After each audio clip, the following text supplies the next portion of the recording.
بسم اللہ الرحمن الرحیم۔ فیکٹیکل کے معزز ناظرین کو السلام علیکم۔ ناظرین محترم، اگر آپ کسی چڑیا گھر میں یا پھر سرکس میں جائیں تبھی ایک شیر کو دیکھ سکیں گے۔ اگرچہ کچھ چڑیا گھر والے اپنے جانوروں کی صحت اور آرام کا خاص خیال رکھتے ہیں، لیکن سارے چڑیا گھر والے ایسے نہیں ہوتے۔ بالخصوص سرکس میں پرفارم کرنے والے جانوروں کا تو کوئی خیال نہیں رکھتا، اور وہاں موجود شیر نہ صرف انسانوں کی مار کی وجہ سے سرکس میں پرفارم کرنے پر مجبور ہوتے ہیں، بلکہ ان کی صحت کی حالت ایسی ہوتی ہے کہ بعض پر تو سکن انفیکشنز کی وجہ سے ان کی مین بھی موجود نہیں ہوتی۔ ایسی ہی کہانی ایک پہاڑی شیر کی ہے جس کو پہلی بار جب سرکس سے رحم دل انسانوں نے ریسکیو کیا تو وہ انتہائی بری حالت میں تھا۔ جب اس کی 20 سال بعد زنجیریں کھولی گئیں تو اس نے ایسا کیا ری ایکشن دیا کہ ہر کوئی پریشان بھی ہوا اور حیران بھی۔ ناظرین محترم، 2011 میں پرو میں یہ پابندی عائد ہوئی کہ کوئی بھی جانور سرکس میں پرفارم نہیں کرے گا، کیونکہ سرکس میں پرفارم کرنے والے جانوروں کے ساتھ کیا کیا جاتا ہے یہ بات کسی سے ڈھکی چھپی نہیں ہے۔ اس کے بعد سے آج تک اینیمل ڈیفنس انٹرنیشنل والے جگہ جگہ موجود اللیگل سرکس والوں کو پکڑ کر مجبور و بےکس جانوروں کو آزادی دلاتے ہیں۔ جس سرکس سے یہ پہاڑی شیر آزاد کیا گیا اس کے بارے میں اینیمل ڈیفنس انٹرنیشنل والوں کو اطلاع ملی کہ وہاں پر ایک پہاڑی شیر بہت ہی بری حالت میں موجود ہے، اور سرکس والے 4 پیسے کمانے کے لیے اور لوگوں کو محظوظ کرنے کے لیے اس کی زندگی کے ساتھ کھیل رہے ہیں۔ جب اینیمل ڈیفنس انٹرنیشنل والے اس شیر تک پہنچے تو پہلے تو اس سرکس کے مالکوں نے انہیں شیر تک پہنچنے ہی نہ دیا، پھر 8 گھنٹے کی مسلسل گفت و شنید کے بعد ان نے اس شیر تک انہیں رسائی تو دی، لیکن اس شیر کی آزادی ابھی کافی دور تھی۔ اس شیر کو اس حالت میں دیکھا گیا کہ اس کی گردن اور اس کی ٹانگیں موٹی زنجیروں میں بندھی تھیں، اور یہ ایک ٹرک پر سرکس کے ٹینٹس کے ایکوپمنٹس کے ساتھ بندھا تھا۔ یہی اس کا گھر بھی تھا، اور عمر کا بیشتر حصہ اس جنگل اور پہاڑوں کے راجا کا اسی ٹرک کی بیک سائڈ پر ہی گزرا تھا۔ اینیمل ڈیفنس انٹرنیشنل کے صدر جین کریمر کا کہنا ہے کہ اس پہاڑی شیر کو دیکھ کر ہم سب کو بہت دکھ ہوا، کیونکہ انسانوں کے لیے تفریح کا سامان مہیا کرنے والا یہ پہاڑوں کا راجا اب بہت ہی بری حالت میں تھا، اور 20 سالوں سے اسے ایسے ہی اس پک اپ ٹرک کے پیچھے لاد کر ایک جگہ سے دوسری جگہ شفٹ کیا جاتا تھا، اور یہ انڈر ویٹ بھی تھا، اور باقی شیروں پر جیسے ان کی گردن کے گرد بال ہوتے ہیں ویسے اس کی گردن کے گرد بال بھی نہیں تھے۔ اس شیر کی انڈر ویٹ ہونے کے ساتھ ساتھ سکن پر جگہ جگہ انفیکشنز بھی تھے۔ جین کریمر نے کہا کہ اس شیر کو دیکھنا ان کے لیے دنیا کا سب سے دکھ دینے والا سین تھا، حتیٰ کہ یہ شیر ایسے بہیو کر رہا تھا جیسے یہ زندہ ہی نہیں ہے۔ 8 گھنٹے کے طویل مذاکرات کے بعد آخر ریسکیورز کو اس کے پاس جانے کی اجازت مل گئی، اور ریسکیورز کا کہنا ہے کہ وہ چونکہ اینیمل ایکسپرٹس ہیں اس لیے جانوروں کے بیہیویئرز کو سمجھتے ہیں، اور جب وہ اس شیر کی زنجیریں کاٹ رہے تھے تو یہ شیر بجائے خوش ہونے کے اتنا نروس ہو رہا تھا کہ جیسے اب اس کی زندگی کا اختتام ہونے والا ہے۔ اس شیر کے نروس ہونے کی وجہ یہ بتائی گئی کہ اس شیر کو بچپن سے ہی ایک مداری سے دوسرے تک فروخت کیا جاتا رہا، اور سرکس میں پرفارم کرنے کے لیے ان کو خوب مارا پیٹا جاتا ہے تاکہ یہ ڈنڈے کو دیکھ کر لوگوں کی تفریح کے لیے بالکل ویسے ہی پرفارم کریں جیسے کہ ان کا ماسٹر ان کو کرنے کا اشارہ کرتا ہے۔ شیر کی گھبراہٹ کو دیکھ کر سب کو ہی دکھ بھی ہوا، اور سب حیران بھی ہوئے کہ پہاڑوں اور جنگلوں پر راج کرنے والا یہ خوبصورت جانور انسانوں کے ظلم کی وجہ سے آج اس قدر خوفزدہ ہے کہ اس کو یقین بھی نہیں آ رہا کہ یہ اب آزاد ہونے والا ہے۔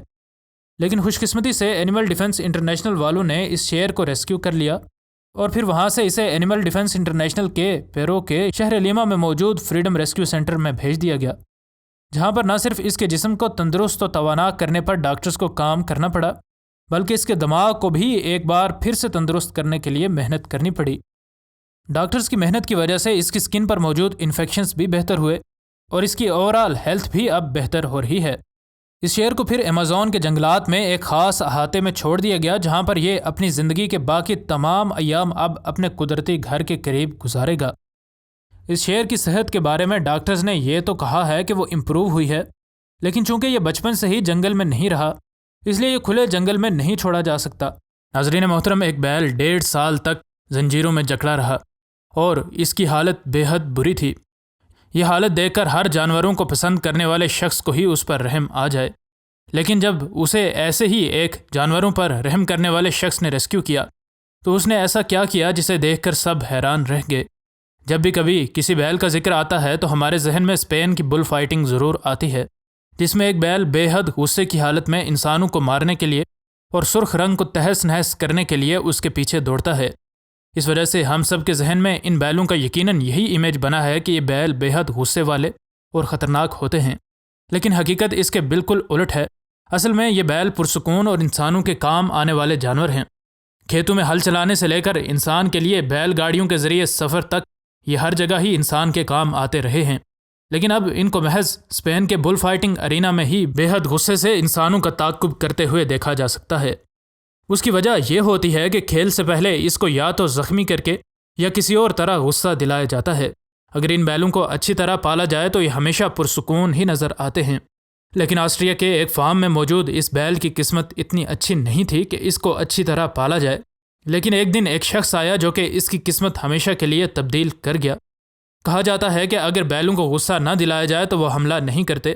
آسٹریا کے اس فارم میں موجود یہ بیل ایک عرصے سے دیوار کے ساتھ بندھا تھا، جس وجہ سے وہ کچھ ہی فٹ تک حرکت کر سکتا تھا۔ اس سے ناظرین اندازہ کر سکتے ہیں کہ ان برے حالات کی وجہ سے وہ کتنے غصے اور کتنی بری حالت میں ہوا ہوگا۔ پھر ایک دن گڈ آئیڈربچل سینکچوری والوں کو پتہ چلا کہ فلان جگہ یہ بیل بے حد بری حالت میں موجود ہے۔ وہ اس کے ریسکیو کے لیے آئے۔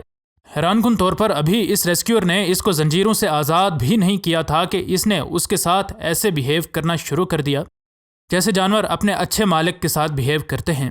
اس بات کو دیکھ کر اکثر لوگ کہتے ہیں کہ ہو سکتا ہے اس کو پہلے ہی معلوم ہو گیا تھا کہ یہ شخص یہاں اس کو مزید اذیت دینے نہیں بلکہ اس کو آزاد کروانے آیا ہے۔ یہ لوگ اپنے ساتھ اس بیل کو ٹرانسپورٹ کرنے کے لیے ایک ٹرک بھی لے آئے تھے، اور اس جانور کی حالت زار دیکھ کر یہی لگتا ہے کہ اگر اس کو ریسکیو نہ کیا جاتا تو شاید یہ انسانوں کے ظلم کی وجہ سے جان سے ہاتھ دھو بیٹھتا۔ جو ہی اس شخص نے اس کے سر پر محبت سے ہاتھ پھیرا تو اس جانور نے بھی آگے بڑھ کر اپنے محسن کو محبت سے جواب دیا۔ عرصہ دراز سے ٹائٹ میٹل چینز سے بندھے اس بیل کو شاید اپنی آزادی قریب نظر آ رہی تھی۔ انہیں پھر اس کو وہاں سے چھڑانے کے تمام معاملات طے کیے اور آخر اس کو ان زنجیروں سے آزاد کروا لیا گیا۔ پھر اس کی گردن کے گرد موجود ٹائٹ میٹل چینز کو کھول دیا گیا اور یوں اس نے پہلی بار زندگی میں آزادی کا مزہ چکھا۔ اس قید کی وجہ سے یہ بیل چلنا بھی تقریباً بھول چکا تھا۔ ایک ہی جگہ عرصہ دراز سے بندھے رہنے کے بعد جب وہ آزاد ہوا تو شروع میں اس کو صحیح کر کے چلا ہی نہیں گیا اور وہ لڑکھڑانے لگا۔ تھوڑی دیر میں اس کی باڈی کے مسلز جب تھوڑے ڈھیلے ہوئے تو وہ سب سے پہلے اپنے باقی زندان کے ساتھیوں کے پاس گیا اور پھر اس جگہ ادھر ادھر دوڑنے لگا اور بار بار اپنا منہ چارے میں ڈال کر رگڑتا جیسے وہ اس آزادی کی وجہ سے خوشی سے نہال ہو۔ اگرچہ وہ اس جگہ سے صرف کچھ ہی فٹ دور تھا جس جگہ وہ بندھا تھا، لیکن بالکل ایسا محسوس ہو رہا تھا جیسے وہ اپنی قید کو بالکل بھول چکا ہے۔ جب اس کی خوشی کا یہ ڈانس ختم ہوا تو وہ ایک بار پھر سے باقی بیلوں کے پاس گیا۔ اس کے بعد اس کے ریسکیورز اس کو لے کر ٹرک پر آ گئے جو کہ اس گھاس سے بھرا پڑا تھا جو کہ ان جانوروں کے بالکل سامنے تو ہوتا تھا، لیکن زنجیروں کی وجہ سے یہ اسے کھا نہیں سکتے تھے۔ جب یہ لوگ اس کو لے کر اس کے نئے گھر پہنچے تو یہ ٹرک سے اتر ہی نہیں رہا تھا، جیسے اسے ڈر ہو کہ کہیں یہ پھر سے قید نہ ہو جائے۔ اس کے ریسکیوز نے اسے ایک بار پھر سے تھوڑا لاڈ کیا اور یوں یہ اپنے نئے گھر پہنچ گیا۔ یہ نیا گھر اس کے پرانے گھر سے حد درجہ بہتر تھا۔ اس گھر میں اس کو قید کرنے کے لیے نہ تو کوئی زنجیر تھی اور نہ ہی اس کی موومنٹ کو روکنے کے لیے کوئی میٹل بار موجود تھی، اور پھر سب سے بڑھ کر اس گھر میں گھاس بھی بہت تھا جس کو وہ جب چاہے کھا سکتا تھا۔ آخر ان جانوروں کے لیے آزادی کا مطلب اور کیا ہو سکتا ہے؟ یہ جانور انسانوں سے اس سے زیادہ کچھ ڈیمانڈ بھی نہیں کرتے۔ اس کو جب لگا کہ اس کا یہ نیا گھر اچھا ہے تو اس نے ایک بار پھر سے وہی ڈانس دہرایا اور ایک بار پھر سے اس گھاس میں اپنا منہ دبا دیا۔ یہ بے حد خوش تھا۔ اس ڈانس کے بعد یہ اپنے ریسکیور کی طرف مڑا جو کہ پاس ہی کھڑا تھا۔